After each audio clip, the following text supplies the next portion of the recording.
ഇന്ന് നമ്മുടെ വീട്ടിൽ കേൾക്കുന്നത് സീരിയലാണ്, സിനിമയാണ്, സിനിമ പാട്ടുകളോ. എന്റെ പ്രിയപ്പെട്ടവരെ, നമ്മുടെ ജീവിതം തന്നെ പൈശാചിക ദുർബോധനത്തിന് അടിമപ്പെട്ടുകൊണ്ട് നമ്മൾ ജീവിക്കുമ്പോ പിന്നെ എങ്ങനെയാണ് നമ്മുടെ ജീവിതത്തിൽ ബറക്കത്തുണ്ടാവുക? എങ്ങനെയാണ് അല്ലാഹുവിന്റെ സഹായം ഉണ്ടാവുക? എങ്ങനെയാണ് അല്ലാഹുവിന്റെ സഹായം ഉണ്ടാവുക?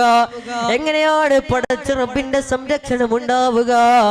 അതുകൊണ്ട് എല്ലാവിധ തെമ്മാടിത്തരങ്ങളോട് വിട പറഞ്ഞുകൊണ്ട് സിനിമാ നടന്മാരെയും സിനിമാ നടികളെയും എന്റെ പ്രിയപ്പെട്ടവരെ, ഇന്നത്തെ ആധുനിക കാലഘട്ടത്തിലെ ചെറുപ്പക്കാര് സഹോദരിമാര് അവരൊക്കെ റോൾ മോഡലാക്കുന്നത് സിനിമാ നടന്മാരെയല്ലേ, സിനിമാ നടികളെയല്ലേ?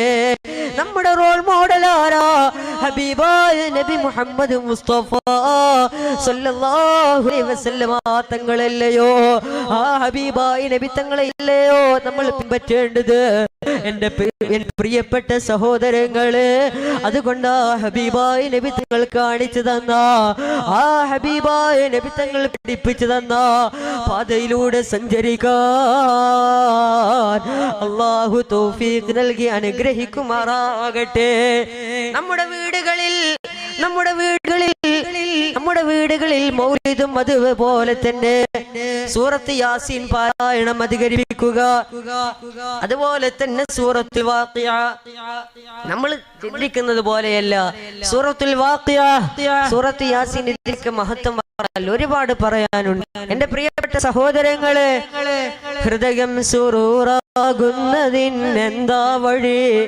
സൂറത്ത് യാസീൻ തന്നെ മതിയെന്ന മൊഴി. ഹൃദയം സുറൂറാകുന്നതിനെന്താ വഴി? സൂറത്ത് യാസീൻ തന്നെ മതിയെന്ന മൊഴി. ഹൃദയത്തിന് സമാധാനം ഉണ്ടാകണോ? അലാ ബിദിക്രില്ലാഹി തത്മഇന്നുൽ ഖുലൂബ്. അല്ലാഹുവിന്റെ സ്മരണ കൊണ്ടല്ലാതെ ഹൃദയത്തിന് സമാധാനം ഉണ്ടാവുകയില്ല. എല്ലാ പ്രശ്നങ്ങൾക്കും പരിഹാരം വേണോ? കടങ്ങൾ മാറണോ? മനസ്സിന് സമാധാനം കിട്ടണോ? എല്ലാം മാറിയിട്ട് മനസ്സിന് സന്തോഷം കിട്ടണോ? അലാ ബിദിക്രില്ലാഹി തത്മഇന്നുൽ ഖുലൂബ്. അല്ലാഹുവിന്റെ സ്മരണ കൊണ്ടല്ലാതെ ഹൃദയത്തിന് സമാധാനം ഉണ്ടാവുകയില്ല. ഹൃദയം സുറൂറാകുന്നതിനെന്താ വഴി? സൂറത്ത് യാസീൻ തന്നെ മതിയെന്ന മൊഴി. സൂറത്ത് യാസീൻ നമ്മുടെ ഹൃദയത്തിൽ ടെൻഷൻ വരുമ്പോ, നമ്മുടെ ഹൃദയത്തിൽ ടെൻഷൻ വരുമ്പോ സൂറത്ത് യാസീൻ ഓതുക. അല്ലാഹു നമ്മുടെ ഹൃദയത്തിന് സമാധാനം തരുന്നതാ. ഇഖ്ലാസോടുകൂടെ ഓതണം, അല്ലാഹു സ്വീകരിക്കുമാറാകട്ടെ. മാത്രമല്ല മൗലിദ് ഓതുക. മൗലിദ് എന്ന് പറയുന്നത് കേവലം റബീഉൽ അവ്വലിലും അതുപോലെ തന്നെ റബീഉൽ ആഖിറിലും മാത്രമല്ല, നബിക്കുള്ള മൗലിദ് വീട്ടിലും ഓതേണ്ട. അതിനാൽ മുസീബത്തൊക്കെയും നീങ്ങുന്നതാ.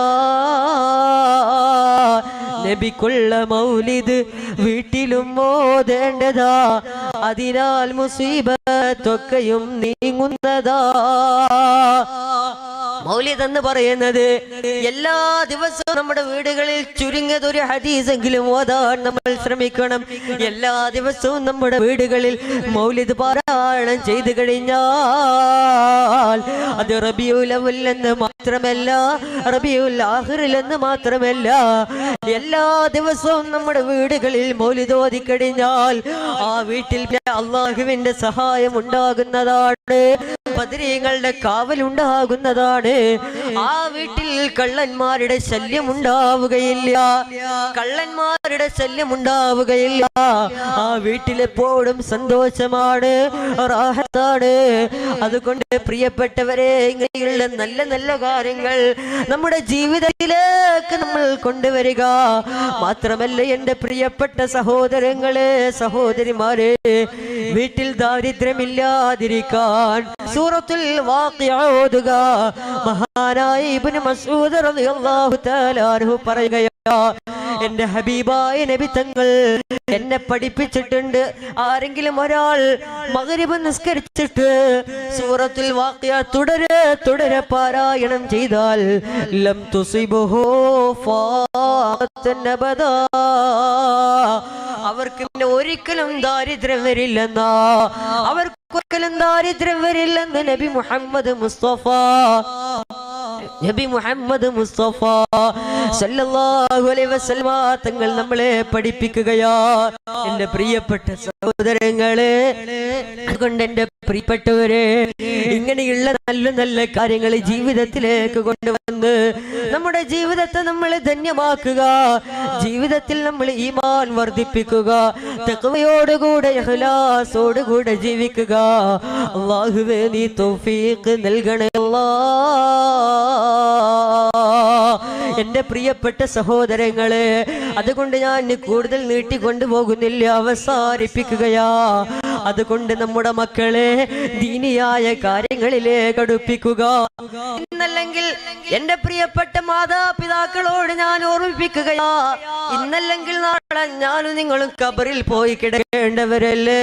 എപ്പോഴാണ് നമ്മൾ മരിക്കുന്നതെന്നറിയില്ല, എവിടെ വെച്ചാണ് നമ്മൾ മരിക്കുന്നതെന്നറിയില്ല. ഇന്നല്ലെങ്കിൽ നാളെ നമ്മളൊക്കെ ഖബറിൽ പോയി കിടക്കേണ്ടവരാണ്.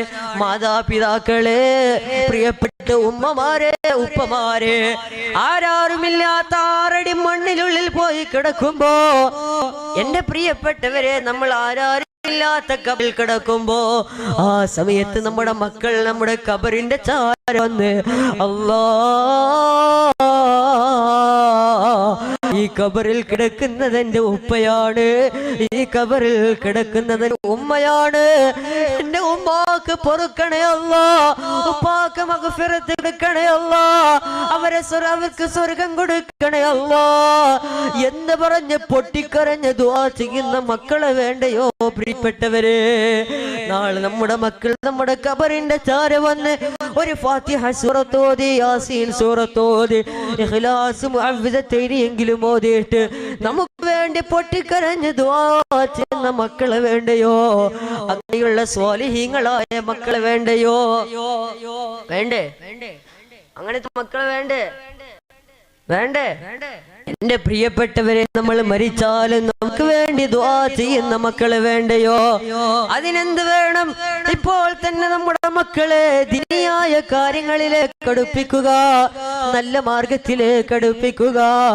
അല്ലാഹുവേ, ഞങ്ങളെ എല്ലാവരെയും നീ സ്വീകരിക്കണേ അല്ലാ, ഞങ്ങളെ എല്ലാവരെയും നീ സ്വാലിഹീങ്ങളാക്കണേ അല്ലാ. എന്റെ പ്രിയപ്പെട്ട സഹോദരങ്ങളെ, സഹോദരിമാരെ, അതുകൊണ്ട് നിസ്കാരത്തിന്റെ കാര്യത്തിൽ നമ്മൾ പ്രത്യേകം ശ്രദ്ധ പുലർത്തുക.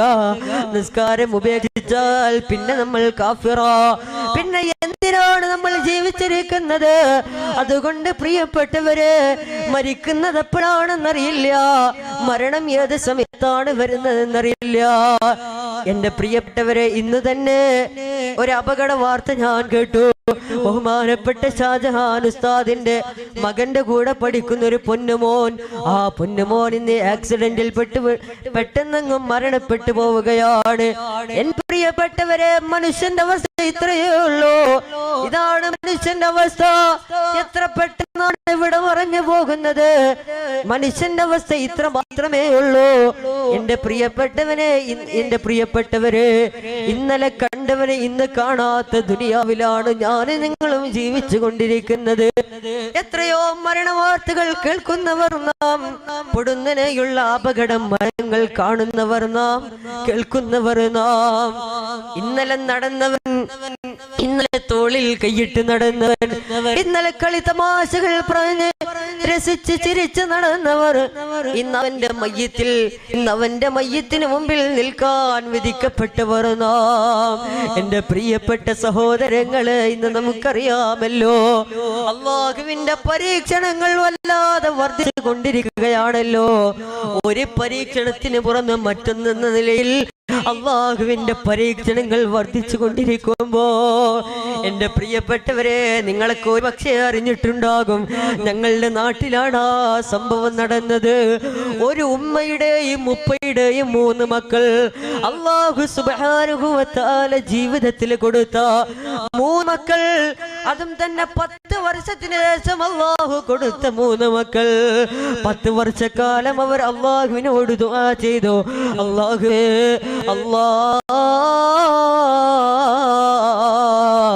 ഞങ്ങൾക്ക് സ്വാലിഹീങ്ങളായ സന്താനങ്ങളെ പ്രദാനം ചെയ്യണേ അല്ലാഹുവേ. 10 വർഷക്കാലം അവര് ദുആ ചെയ്ത് അവസാനം അല്ലാഹു തആല കൊടുത്ത 3 കൺമണികൾ, 2 ആൺമക്കളെയും 1 പെൺകുട്ടിയെയാണ് അല്ലാഹു കൊടുത്തത്. ഷാക്കിർ, ജുമാന, ജാസിം എന്നിങ്ങനെ 3 മക്കൾ. എന്റെ പ്രിയപ്പെട്ടവരെ ശ്രദ്ധിച്ചു കേൾക്കണേ. ഈ 3 മക്കളെയും അല്ലാഹു അവർക്ക് ജീവിതത്തിൽ കൊടുത്തു. അതിൽ ഏറ്റവും ചെറിയ മകൻ ഒരു മുത്തഅല്ലിമും കൂടെയാ. അല്ലാഹുവിന്റെ ദീൻ പഠിക്കുന്ന പൊന്നുമോന ജാസിം എന്നാണ് പേര്. എന്റെ പ്രിയപ്പെട്ടവരെ ഈ 3 മക്കളും കൂടെ കുളിക്കാൻ ഭാരതപ്പുഴയിൽ ഇറങ്ങിയതാ. ഏറ്റവും മൂത്ത മകൻ ഷാക്കിർ എന്ന് പറയുന്ന കുട്ടിയാണ് ആദ്യം ഇറങ്ങിയത്. ഇവർ 2 പേരും കരയിലിരിക്കുകയായിരുന്നു. ആ ഷാക്കിർ എന്ന് പറയുന്ന പൊന്നുമോനെ കുളിക്കാൻ ഇറങ്ങി. ആ പൊന്നുമോന് നീന്തലറിയാം. അങ്ങനെ അതാ കുളിക്കാൻ ഇറങ്ങി. കുറച്ച് നീന്തിയപ്പോഴേക്കും അതാ താളം വിടുകയാണ്. അതാ എന്റെ പ്രിയപ്പെട്ടവരെ, ആകെ അവതാളം തെറ്റുകയാണ്. അവസാനം അതാ പൊന്നുമോനെ നീന്താൻ കഴിയാതെ വെള്ളത്തിൽ മുങ്ങിപ്പൊന്തുമ്പോ ഈ കേരളത്തിൽ വല്ലാത്തൊരു മഹാജലപ്രളയം നമ്മൾ കണ്ടുവല്ലോ. വല്ലാത്ത ജലപ്രളയം വന്നുവല്ലോ. ആ ജലപ്രളയം വന്നതിന് ശേഷം ആ ഭാഗത്ത് വലിയൊരു ആഴം തന്നെ ഉണ്ടായിട്ടുണ്ട്, വലിയൊരു കുഴി തന്നെ ഉണ്ടായിട്ടുണ്ട്. അത് ഈ മക്കൾക്കറിയില്ലല്ലോ. അതാ മൂത്ത മകൻ ഷാക്കിർ എന്ന് പറയുന്ന കുട്ടി നീന്താൻ അറിയാവുന്ന പൊന്നുമോനാ. കുറച്ചങ്ങ് നീന്തിയപ്പോഴേക്കും അതാ അപകടത്തിൽ പെടുകയാ. കരയിലിരുന്നത് കാണുകയാണ് പ്രിയപ്പെട്ട അനിയൻ ജാസിമും അതേപോലെ തന്നെ കൊച്ചനുജത്തി ജുമാന എന്ന് പറയുന്ന പെൺകുട്ടിയും. അവർ 2 പേരും ഈ രംഗം ഇങ്ങനെ കാണുമ്പോ, ഒരു ജ്യേഷ്ഠൻ അപകടത്തിൽ പെടുന്നത് കാണുമ്പോ, പ്രിയപ്പെട്ട സഹോദരൻ അപകടത്തിൽ പെടുന്നത് കാണുമ്പോ, ഏത് സഹോദരനാണ് സഹോദരിക്കാണ് പിടിച്ചു നിൽക്കാൻ കഴിയുക? ഏത് അനിയത്തിക്കാണ് അനിയന്മാർക്കാണ് പിടിച്ചു നിൽക്കാൻ കഴിയുക? അപകടത്തിൽ പെടുന്നത് കാണുമ്പോ, പ്രിയപ്പെട്ട ജ്യേഷ്ഠൻ അപകടത്തിൽ പെടുന്നത് കാണുമ്പോ അതാ അനിയനും അനിയത്തിയും കൂടെ ഓടി ചെല്ലുകയാ രക്ഷപ്പെടുത്താൻ വേണ്ടി. പ്രിയപ്പെട്ട ജ്യേഷ്ഠനെ, പ്രിയപ്പെട്ട ഇക്കയെ രക്ഷപ്പെടുത്താൻ വേണ്ടി ഓടുകയാ. എന്റെ പ്രിയപ്പെട്ട സഹോദരാ, പ്രിയപ്പെട്ട സഹോദരിമാരെ രക്ഷിക്കാൻ വേണ്ടി ഇറങ്ങിയ 2 മക്കൾ, അവർ രക്ഷിക്കാൻ വേണ്ടി ഇറങ്ങിയതാ. രക്ഷിക്കാൻ വേണ്ടി ഇറങ്ങിയ 2 മക്കളും അപകടത്തിൽ പെടുകയാ. അല്ലാഹുവിന്റെ പരീക്ഷണം, അല്ലാഹുവിന്റെ വിധി, അതിനെ തടുക്കാൻ ഒരാൾക്കും ആവില്ലല്ലോ. നീന്തൽ അറിഞ്ഞിട്ട് കാര്യമെന്ത്? അല്ലാഹുവിന്റെ വിധി വന്നാൽ എത്ര നീന്തൽ അറിഞ്ഞിട്ട് കാര്യമെന്ത് സഹോദരാ? അതാ പ്രിയപ്പെട്ട ജ്യേഷ്ഠനെ, പ്രിയപ്പെട്ട ഇക്കാക്കെ രക്ഷിക്കാൻ ഇറങ്ങിയ 2 മക്കളും അതാ അപകടത്തിൽ പെടുകയാ. അവരും പൊന്തുകയാ, അപകടത്തിൽ പെടുകയാ. ആ സമയത്ത് അവരെ രക്ഷിക്കാൻ ഇറങ്ങിയ എന്റെ പ്രിയപ്പെട്ടവരെ നിലവിളിച്ചപ്പോ, ആ 3 മക്കളും നിലവിളിച്ചപ്പോ, ഒരേ സമയത്ത് ആ ഭാരതപ്പുഴയിൽ നിന്ന് അവർ നിലവിളിച്ചപ്പോ അവിടെ കുറച്ച് ചെറുപ്പക്കാര് കളിക്കുന്നുണ്ടായിരുന്നു. അവർ വന്ന് രക്ഷപ്പെടുത്താൻ നോക്കിയെങ്കിലും ഇല്ല, അവർക്ക് രക്ഷപ്പെടുത്താൻ സാധ്യമായില്ല. അല്ലാഹുവിന്റെ വിധി വന്നണഞ്ഞു. ആ 3 മക്കളും ആ ഭാരതപ്പുഴയിൽ ഒരേ സമയത്തതായി ലോകത്ത് നിന്ന് ഇവിടെ മറഞ്ഞു പോവുകയാ. അല്ലാഹു ജീവിതത്തിൽ കൊടുത്ത 3 മക്കൾ ഒരേ സമയത്ത് ജീവിതത്തിൽ നിന്ന് ഇവിടെ പറയുമ്പോ എത്രയാണ് അവരുടെ വിഷമം സഹോദരങ്ങളെ. ആ മാതാപിതാക്കളുടെ അവസ്ഥ എന്താ? അവരുടെ പ്രിയപ്പെട്ട പൊന്നുമോൻ ജാസിം, ആ ചെറിയ കുട്ടി ജാസിം, ഞാൻ നേരത്തെ പറഞ്ഞല്ലോ മുത്തഅല്ലിമായ ജാസിം, അല്ലാഹുവിനെ പഠിക്കുന്ന മുത്തഅല്ലിമായ പൊന്നുമോൻ ജാസിം എന്നെ കാണുമ്പോഴൊക്കെ എന്റെ അടുത്തേക്ക് വന്ന് പറയാറുണ്ട്, ഞാനും ആ മകനും തമ്മിൽ വല്ലാത്ത ബന്ധമായിരുന്നു. ആ മകൻ എന്നെ കാണുമ്പോഴൊക്കെ എന്റെ അടുക്കലേക്ക് വന്ന് പറയാറുണ്ട്, എനിക്ക് വേണ്ടി ദുആ ചെയ്യണേ, ഈ ജാസിമിന് വേണ്ടി ദുആ ചെയ്യണേ. ഖുർആൻ പഠിക്കാൻ വല്ലാത്ത ആഗ്രഹമാണ്, ഖുർആൻ പഠിക്കാൻ, ഖുർആൻ ഹിഫ്ളാക്കാൻ വല്ലാത്ത ആഗ്രഹമാണ്. ഹാഫിളാകാൻ ദുആ ചെയ്യണേ, ഹാഫിളാകാൻ ദുആ ചെയ്യണേ എന്ന് പറഞ്ഞ പ്രിയപ്പെട്ട പൊന്മോൻ ജാസിം, ആ ജാസിം ഇന്ന് ഖബറിലാണ്. അല്ലാഹുവേ അവരെ ദറജ ഉയർത്തി കൊടുക്കണേ തമ്പുരാനെ. പ്രിയപ്പെട്ടവരെ, അങ്ങനെ ഖുർആനെ സ്നേഹിച്ച് ജീവിച്ച, ഖുർആനെ വല്ലാതെ ഇഷ്ടപ്പെട്ട പൊന്നുമോൻ എന്ന് മാത്രമല്ല, ഖുർആൻ പഠിക്കാനും വലിയ ആലിമാകാനും മുഹറവിയായ ആലിമാകാനും വല്ലാത്ത താല്പര്യം കാണിച്ച പൊന്നുമോൻ ജാസിം, ആ 3 മക്കളും, ആ പ്രിയപ്പെട്ട ഉമ്മയുടെയും ഉപ്പയുടെയും 3 മക്കൾ ഖബറിലാണ്. സഹോദരിമാരെ, ആ പ്രിയപ്പെട്ട ഉപ്പ, ഈ സംഭവം നടക്കുമ്പോ, ഈ അപകടം നടക്കുമ്പോ, ഈ പ്രിയപ്പെട്ട മക്കളുടെ ഉപ്പ വിദേശ രാജ്യത്താണ്, അങ്ങകലെ ഗൾഫിലാണ്.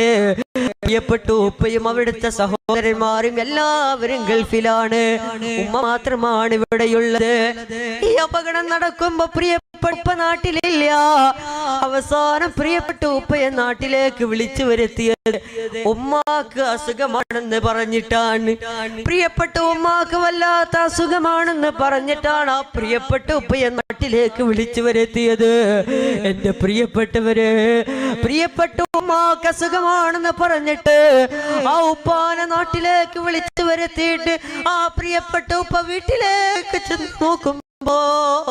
യാ അല്ലാഹ്, വീട്ടിലേക്ക് ചെന്ന് നോക്കുമ്പോ ആ ഉപ്പ കാണുന്നത് അല്ലാഹു തനിക്ക് കൊടുത്ത 3 മക്കളും വെള്ളത്തുണിയിൽ പൊതിഞ്ഞ മയ്യത്തായി കിടക്കുന്ന അവസ്ഥയാ. അല്ലാഹു ജീവിതത്തിൽ കൊടുത്ത 3 മക്കളും മയ്യത്തായി കിടക്കുന്ന ആ ഒരു അവസ്ഥ കാണുമ്പോ സുബ്ഹാനല്ലാഹ്, ഏതുപ്പക്കാണ്, ഏത് ഉമ്മാക്കാണ് താങ്ങാൻ കഴിയുക? എന്റെ പ്രിയപ്പെട്ടവരെ, ആ പ്രിയപ്പെട്ട ഉപ്പ, ആ മക്കളുടെ പ്രിയപ്പെട്ട ഉപ്പ അങ്ങനെ മരിച്ചിട്ട് ഒരുപാട് മഹാന്മാരും ആലിമീങ്ങളും ഒക്കെ വീട്ടിൽ വന്നിരുന്നു. ഇവിടെ ചെന്നപ്പോ ആ പ്രിയപ്പെട്ട ഉപ്പ എന്നെ പിടിച്ച് കരയുകയാ. എന്നെ പിടിച്ച് കരഞ്ഞുകൊണ്ട് ഉപ്പ പറയാ, മോനെ, ഇനി ഞങ്ങൾക്ക് ഞങ്ങളുടെ ജാസിയില്ലല്ലോ, ഇനി ഞങ്ങൾക്ക് ഞങ്ങളുടെ 3 മക്കളില്ലല്ലോ, അവര് 3 പേരും ഖബറിലല്ലേ, ഇനി ഞങ്ങൾക്ക് ആരാടുള്ളത്? അതുകൊണ്ട് പൊന്നു മോനെ, എന്നെ പിടിച്ചിട്ട ഉപ്പ പറയാ, ഇടക്കിടക്കൊക്കെ ഈ വീട്ടിലൊന്ന് വരണേ പൊന്നു മോനെ. ഇതൊക്കെ പറയുമ്പോ ആ ഉപ്പയുടെ മനസ്സ് എത്രമാത്രമാണ് വേദനിച്ചതെന്നറിയോ സഹോദരങ്ങളെ, സഹോദരിമാരെ? അല്ലാഹു സുബ്ഹാനഹു വ തആല മാതാപിതാക്കൾക്ക് ക്ഷമ പ്രദാനം ചെയ്യട്ടെ. അല്ലാഹു ആ ഉമ്മാക്കും ഉപ്പാക്കും ക്ഷമ പ്രദാനം ചെയ്യട്ടെ. അല്ലാഹു ആ ഉമ്മാക്കും ഉപ്പാക്കും ക്ഷമ നൽകി അനുഗ്രഹിക്കുമാറാകട്ടെ. അതുകൊണ്ട് പ്രിയപ്പെട്ട സഹോദരങ്ങളെ, അല്ലാഹുവിന്റെ പരീക്ഷണങ്ങൾ ധാരാളം നമ്മൾ നേരിട്ടുകൊണ്ടിരിക്കുകയാ. പരീക്ഷണത്തിൽ തളരരുത്, പരീക്ഷണത്തിൽ പതറരുത്. എത്ര വലിയ പരീക്ഷ വന്നാലും ക്ഷമിച്ചു നിൽക്കാൻ നമുക്ക് കഴിയണം സഹോദരങ്ങളെ, സഹോദരിമാരെ. എന്റെ പ്രിയപ്പെട്ടവരെ, ബഹുമാനപ്പെട്ട ഷാജഹാൻ ഉസ്താദ്, ഞാൻ എന്റെ പ്രിയപ്പെട്ട ഉപ്പയെ പോലെ സ്നേഹിക്കുന്ന പ്രിയപ്പെട്ട ബഹുമാനപ്പെട്ട ഷാജഹാൻ ഉസ്താദ്, അൽഹംദുലില്ലാഹ്, മഹാനായ മുഹീദ്ദീൻ ശൈഖ് തങ്ങളുടെ ഈ ആണ്ട് നേർച്ച എല്ലാ വർഷവും മുടങ്ങാതെ യാതൊരുവിധ തടസ്സവുമില്ലാതെ അൽഹംദുലില്ലാഹ് ഇത് വളരെ റാഹത്തായി നടന്നുകൊണ്ടിരിക്കുകയാ. എന്റെ പ്രിയപ്പെട്ടവരെ, എത്രയോ ആളുകൾ ഇതിനെ വിമർശന കണ്ണുകളോട് വല്ലാത്ത ശത്രുതയോടെ നോക്കുന്നവരുണ്ട്. എത്രയോ ആളുകൾ ഇതിനെ വല്ലാതെ വിമർശിക്കുന്നവരുണ്ട്, വല്ലാത്ത ശത്രുത വെക്കുന്നവരുണ്ട്. അല്ലെങ്കിൽ അങ്ങനെ തന്നെയാ, നല്ല കാര്യങ്ങൾ കൂടുതൽ ചെയ്യുന്നവർക്ക് നന്മകൾ ധാരാളമായി ധാരാളമായി ചെയ്യുന്നവർക്ക് ശത്രുക്കൾ അധികരിക്കുമെന്നാണ് എൻ്റെ പ്രിയപ്പെട്ട സഹോദരങ്ങളെ, സഹോദരിമാരെ. അദ്ദേഹം ബഹുമാനപ്പെട്ട ഷാജഹാൻ ഉസ്താദ് അദ്ദേഹം ഒറ്റയ്ക്ക് അൽഹംദുലില്ലാഹ് കാണുന്ന വളരെ മനോഹരമായ ഈ പള്ളി ഇവിടെ നിർമ്മിച്ചു. അതൊക്കെ അദ്ദേഹത്തിന്റെ ചിലവ് മാത്രമാണ്, അതല്ലാതെ വേറൊരാളും അതിലില്ല. അദ്ദേഹത്തിന്റെ ചിലവിൽ നിർമ്മിച്ച ഈ മനോഹരമായ ഈ മസ്ജിദ്, എന്റെ പ്രിയപ്പെട്ട സഹോദരങ്ങൾ, ഇതൊരു വഖഫ് ചെയ്ത പള്ളിയാ. വഖഫ് ചെയ്യുക എന്ന് പറഞ്ഞാൽ അത് മുസ്ലിമീങ്ങൾക്ക് വേണ്ടി തുറന്നു കൊടുത്തതാണ്. അതിൽ മുസ്ലിമീങ്ങൾക്ക് വന്ന് നിസ്കരിക്കാറുള്ളതാണ്, മുസ്ലിം സഹോദരങ്ങൾക്ക് വന്ന് നിസ്കരിക്കാറുള്ളതാ. അതിവിടെ വഖഫ് ചെയ്യപ്പെട്ടതാണ്.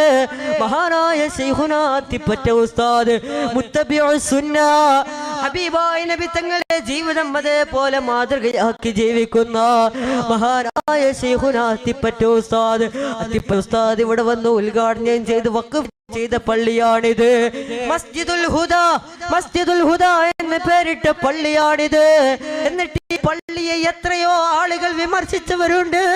എന്റെ പ്രിയപ്പെട്ടവരെ, ഈ മസ്ജിദുൽ ഹുദ എന്ന അല്ലാഹുവിന്റെ പരിശുദ്ധ ഭവനമായി ഈ പള്ളിയെ വഖഫ് ചെയ്ത ഈ പള്ളിയെ ഇബ്ലീസിന്റെ പള്ളി എന്ന് പറഞ്ഞ് വിമർശിച്ച എത്രയോ ആളുകളുണ്ട്. എന്റെ പ്രിയപ്പെട്ടവരെ, ഇബ്ലീസിന്റെ പള്ളിയാണിതെന്ന് പറഞ്ഞ് വിമർശിച്ചവരെ പഠിച്ചുകൊള്ളുക. എന്റെ പ്രിയപ്പെട്ടവരെ, പിന്നെ എങ്ങനെയാ ആഖിബത്ത് നന്നാവുക? അവർക്ക് അല്ലാഹു നരകമല്ലേ കൊടുക്കുക? അല്ലാഹുവിന്റെ പള്ളിയെ ഇബ്ലീസിന്റെ പള്ളി എന്ന് പറയാൻ മാത്രം ആർക്കാണ് ധൈര്യം? അങ്ങനെ പറയുന്നവർ നരകത്തിലാണ്, നരകത്തിലാണ്, നരകത്തിലാണ്. അതിൽ യാതൊരു സംശയവുമില്ല, അതിൽ യാതൊരു സംശയവുമില്ല. വല്ലാഹി വല്ലാഹി ഉറപ്പിച്ച് പറയുകയാ, ഈ സദസ്സിൽ വെച്ച് പറയുകയാ. എന്റെ പ്രിയപ്പെട്ടവരെ, ഒരാൾ ഒരു നല്ല കാര്യം ചെയ്യുമ്പോ അതിനെ ശത്രുത വെച്ചിട്ട് എന്ത് കാര്യമാണ് നമുക്ക് കിട്ടാനുള്ളത്? ഇല്ല, ഇല്ല, ഒരു കാര്യവുമില്ല, ഒരു കാര്യവുമില്ല.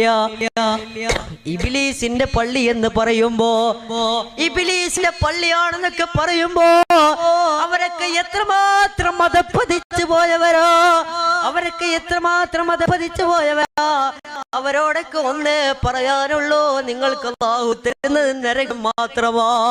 എന്റെ പ്രിയപ്പെട്ടവര്, എന്റെ പ്രിയപ്പെട്ട സഹോദരങ്ങള്, ഇത് മുസ്ലിമീങ്ങൾക്ക് വേണ്ടി, നല്ലവരായ നാട്ടുകാരായി നിങ്ങൾക്ക് വേണ്ടി തുറന്നിട്ടതാ.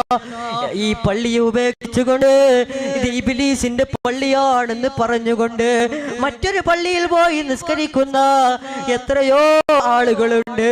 എന്റെ പ്രിയപ്പെട്ട സഹോദരങ്ങൾ, ഇത് അല്ലാഹുവിന്റെ പള്ളിയാ, ഇത് അല്ലാഹു സുബ്ഹാനഹു വ തആല, എന്റെ പ്രിയപ്പെട്ടവർ, അല്ലാഹു സുബ്ഹാനഹു വ തആല ബഹുമാനപ്പെട്ട ഷാജഹാൻ ഉസ്താദിന് വലിയൊരു അനുഗ്രഹം ചെയ്തതാണ്. അദ്ദേഹത്തിന്റെ ചിലവിലാണ് ഈ പള്ളി നിർമ്മിച്ചത്. അതുകൊണ്ട് അല്ലാഹുവിന്റെ പള്ളിയാണ്. ഇബ്ലീസിന്റെ പള്ളി എന്ന് പറയുന്നവർക്ക് അല്ലാഹു കൊടുക്കുന്ന നരകമാണ്. സംശയിക്കണ്ട എന്റെ പ്രിയപ്പെട്ടവർ, അവരുടെ ആഖിബത്ത് മോശമായി പോകുന്നതാ. എന്റെ പ്രിയപ്പെട്ട സഹോദരങ്ങളെ, സഹോദരിമാരെ, അവരോട് എത്ര ശത്രുത വെച്ചിട്ടും കാര്യമില്ല. ഇങ്ങനെയുള്ള ആളുകളോട് ബഹുമാനപ്പെട്ട ഷാജഹാൻ ഉസ്താദ് നമുക്കറിയാം, മഹാനവറുകൾ, മഹാനായ മുഹീദ്ദീൻ ശൈഖ് റളിയല്ലാഹു തആല അൻഹുമായി ആത്മീയപരമായി വലിയ ബന്ധമുള്ള ആളാണ്. അദ്ദേഹത്തോട് കളിക്കാൻ നിൽക്കണ, അദ്ദേഹത്തോട് ശത്രുത വെച്ചിട്ട് ഒരു കാര്യവുമില്ല, അദ്ദേഹത്തോട് ശത്രുത വെച്ചിട്ട് യാതൊരുവിധ കാര്യവുമില്ല. പ്രിയപ്പെട്ടവരെ, നിങ്ങൾ എത്ര ശത്രുത വെച്ചാലും, എത്ര ആക്ഷേപിച്ചാലും, എത്ര പരിഹസിച്ചാലും അല്ലാഹു അവരെ ഏറ്റെടുക്കുന്നതാ, അല്ലാഹു അവരെ ഉയർത്തുന്നതാണ്. അല്ലാഹു അവരെ തടയുകയില്ല, അല്ലാഹു അവരെ തളർത്തുകയില്ല, അല്ലാഹു അവരെ നിസ്സാരപ്പെടുത്തുകയില്ല.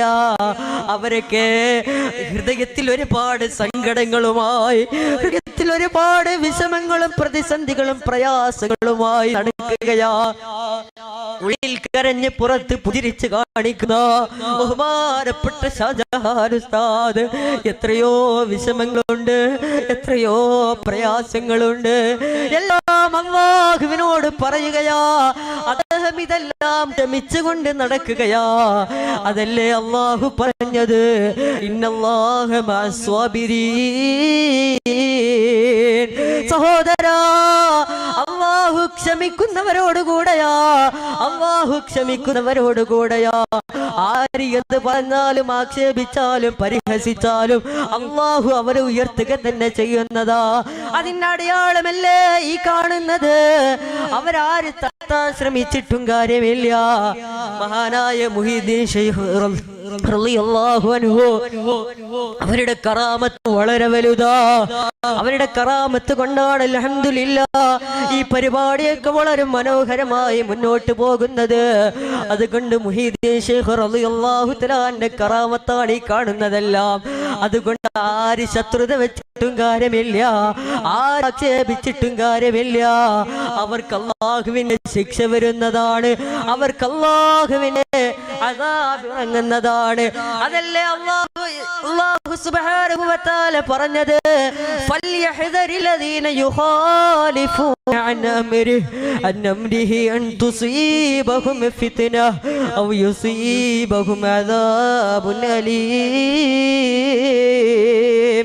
അല്ലാഹുവിന്റെ കൽപ്പനക്ക് എതിര് കാണിക്കുന്നവർ, പടച്ചറപ്പിന്റെ കൽപ്പനക്ക് എതിര് കാണിക്കുന്നവർ കരുതിയിരുന്നു കൊള്ളുക. അല്ലാഹുവിന്റെ മഹാന്മാർ, അല്ലാഹു ഇഷ്ടപ്പെട്ട മഹാന്മാരെ പരിഹസിക്കുന്നവർ, അവരോട് ശത്രുത വെക്കുന്നവർ, അവരെ ആക്ഷേപിക്കുന്നവർ, അല്ലാഹുവിന്റെ മഹാന്മാർ, അല്ലാഹു ഇഷ്ടപ്പെട്ട ഔലിയാക്കൾ പരിഹസിക്കുന്നവർ, അൻതുസീബഹും ഫിത്ന ഔ യുസീബഹും അദാബുൻ അലീം. അവർക്ക് വലിയ ഒരു മുസീബത്ത് തന്നെ വരാനിരിക്കുന്നുണ്ട്, അവർക്ക് വലിയൊരു അദാബ് തന്നെ ഇറങ്ങാനിരിക്കുകയാണെന്ന് അല്ലാഹുവിന്റെ പരിശുദ്ധ ഖുർആൻ. അതുകൊണ്ട് പ്രിയപ്പെട്ടവരെ, ഇതല്ലാഹു ഏറ്റെടുത്ത പരിപാടിയാ, ഇതല്ലാഹു ഏറ്റെടുത്ത പരിപാടിയാ. ഈ കാണുന്നത് മുഴുവനും മഹാനായ മുഹീദ്ദീൻ ശൈഖ് റളിയല്ലാഹു തആല അൻഹുവിന്റെ കറാമത്താണ്. മഹാനായ മുഹീദ്ദീൻ ശൈഖ് റളിയല്ലാഹു തആല അൻഹുവിന്റെ ആണ്ട് നേർച്ച അൽഹംദുലില്ലാഹ് എല്ലാ വർഷവും ഇവിടെ നടത്താറുണ്ട്. ബഹുമാനപ്പെട്ട ഷാജഹാൻ ഉസ്താദ് അദ്ദേഹം മഹാനവറുകളുമായി മുഹീദ്ദീൻ ശൈഖ് റളിയല്ലാഹു തആല അൻഹുമായി ആത്മീയപരമായി വലിയ ബന്ധമുള്ള ആളാണ്. അതുകൊണ്ട് അവരോട് കളിക്കണ്ട, അവരോട് കളിക്കണ്ട, അവരോട് കളിക്കാൻ നിൽക്കണ്ട. അവര് അല്ലാഹു സുബ്ഹാനഹു വ തആല ഏറ്റെടുത്തവരാ. മുഹീദ്ദീൻ ശൈഖ് റളിയല്ലാഹു തആല അൻഹുമായി ഇത്രയേറെ ബന്ധമുള്ള വളരെ ചുരുക്കം ചില ആളുകളെ മാത്രമേ നമുക്ക് കാണാൻ സാധിക്കുകയുള്ളൂ. അതിൽപ്പെട്ട ഒരാളാണ് ബഹുമാനപ്പെട്ട ഷാജഹാൻ ഉസ്താദ്. അല്ലാഹുവേ, അദ്ദേഹത്തിനും കുടുംബത്തിനും നീ ആഫിയത്തുൽ ദീർഘായുസ്സ് കൊടുക്കണേ തമ്പുരാനെ. അവരെ മക്കളെ നീ സ്വാലിഹീങ്ങളാക്കണേ അല്ലാഹ്. അല്ലാഹുവേ, ആ കുടുംബത്തിന് നീ ബറക്കത്ത് ചെയ്യണേ അല്ലാഹ്. അവരെ പ്രതിസന്ധികൾ, പ്രയാസങ്ങൾ, അവരെ പ്രതിസന്ധികളും പ്രതിബന്ധങ്ങളും നീ മാറ്റിക്കൊടുക്കണേ തമ്പുരാനെ. വിഷമങ്ങൾ മാറ്റണേ അല്ലാഹ്. അവരെ ശത്രുക്കൾക്ക് നീ ഹിദായത്ത് കൊടുക്കണേ അല്ലാഹ്. അവരെ ശത്രുക്കളെ നീ പരാജയപ്പെടുത്തണേ അല്ലാഹ്. ഹിദായത്തിലാക്കണേ അല്ലാഹ്, ഹിദായത്തിലാക്കണേ അല്ലാഹ്. ബിഹഖി നബിയിൽ മുസ്തഫ മുഹമ്മദിൻ സല്ലല്ലാഹു അലൈഹി വസല്ലം. അതുകൊണ്ട് പ്രിയപ്പെട്ട സഹോദരങ്ങളെ, സഹോദരിമാരെ, ഞാൻ അവസാനിപ്പിക്കുകയാ. അതുകൊണ്ട് ഹബീബായ നബി മുഹമ്മദ് മുസ്തഫ സല്ലല്ലാഹു അലൈഹി വസല്ലം തങ്ങളെ നേരിൽ കാണാൻ നമുക്ക് കഴിഞ്ഞിട്ടില്ല. സ്വപ്നത്തിലെങ്കിലും ഒന്ന് കാണാൻ നമുക്ക് കഴിയണ്ട്. അല്ലാഹുവേ, വല്ലാത്ത ആഗ്രഹമുണ്ട്. ഹബീബായ റസൂലുള്ളാഹി സല്ലല്ലാഹു അലൈഹി വസല്ലം തങ്ങളെ സ്വപ്നത്തിലെങ്കിലും ഒന്ന് കാണണമെന്ന് വല്ലാത്ത ആഗ്രഹമാണ് അല്ലാഹ്. പക്ഷേ അബൂബക്കർ സിദ്ദീഖ് റളിയല്ലാഹു തആല അൻഹുവിന്റെ സത്യസന്ധതയോ, ഉമർ ഇബ്നുൽ ഖത്താബ് റളിയല്ലാഹു തആല അൻഹുവിന്റെ ഗാംഭീര്യമോ, ഉസ്മാൻ ഇബ്നു അഫ്ഫാൻ റളിയല്ലാഹു തആല അൻഹുവിന്റെ സൂക്ഷ്മതയോ, അലി റളിയല്ലാഹു അൻഹുവിന്റെ വിജ്ഞാനമോ ഞങ്ങൾക്കില്ല. യാ റസൂലല്ലാഹ്, യാ റസൂലല്ലാഹ്, അവ അവസാന നാളിലെ ഹതഭാഗ്യരാണ് ഞങ്ങൾ, അവസാന നാളിലെ ഹതഭാഗ്യരാണ് ഞങ്ങൾ. 1400 വർഷങ്ങൾക്ക് മുമ്പ് എൻ്റെ ഹബീബില്ലാത്ത മദീന എനിക്ക് കാണണ്ട എന്ന് പറഞ്ഞ് നാട് വിട്ടിറങ്ങിപ്പോയ മഹാനായ സയ്യിദുനാ ബിലാൽ ഇബ്നു റബാഹ് റളിയല്ലാഹു തആല അൻഹുവിനെ പോലെ എൻ്റെ ഹബീബ് വഫാത്തായെന്ന് ആരെങ്കിലും പറഞ്ഞാൽ അവന്റെ തല ഈ ഉമറിന്റെ വാൾത്തുമ്പിൽ പിടയുമെന്ന് പറഞ്ഞ മഹാനായ ഉമർ ഇബ്നുൽ ഖത്താബ് റളിയല്ലാഹു തആല അൻഹുവിനെ പോലെ എൻ്റെ ഹബീബിനെ ഒരു നിമിഷത്തേക്ക് പോലും തള്ളി പറയാൻ ഞാനൊരുക്കമല്ല എന്ന് പറഞ്ഞൊരു ധീര യോദ്ധാവിനെ പോലെ അല്ലാഹുവിന്റെ റസൂലിനെ സലാം പറഞ്ഞ് ഒരു ധീര യോദ്ധാവിനെ പോലെ ഈ ലോകത്ത് നിന്ന് വിട പറഞ്ഞു പോയ സയ്യിദുനാ ഹുബൈബ് ഇബ്നു അദിയ് റളിയല്ലാഹു അൻഹുവിനെ പോലെ നക്ഷത്ര തുല്യരായ സ്വഹാബത്തിനെ പോലെ അതേപോലെ തന്നെ മദീനയുടെ മടിത്തട്ടിൽ മണവാളനെ പോലെ കിടന്നുറങ്ങുന്ന അങ്ങയുടെ കാവലാളാകാനുള്ള ഭാഗ്യവും ഞങ്ങൾക്ക് കിട്ടിയിട്ടില്ല. യാ റസൂലല്ലാഹ്, യാ റസൂലല്ലാഹ്. നബിയേ, അങ്ങയെ കുറിച്ച് പാടി പുകഴ്ത്താൻ ഹസ്സാൻ ഇബ്നു സാബിത്ത് റളിയല്ലാഹു തആല അൻഹുവിന്റെ പദവിയോ ഇമാം ബൂസൂരി റളിയല്ലാഹു തആല അൻഹുവിന്റെ പവറോ ഞങ്ങൾക്കില്ല. യാ റസൂലല്ലാഹ്, അങ്ങയുടെ ഉമ്മത്തി എന്ന മഹാഭാഗ്യം മനസ്സിൽ മായാതെ മറയാതെ വെച്ചുകൊണ്ട് ഞങ്ങൾ ജീവിക്കുകയാണ്. അല്ലാഹുവേ അല്ലാഹ്,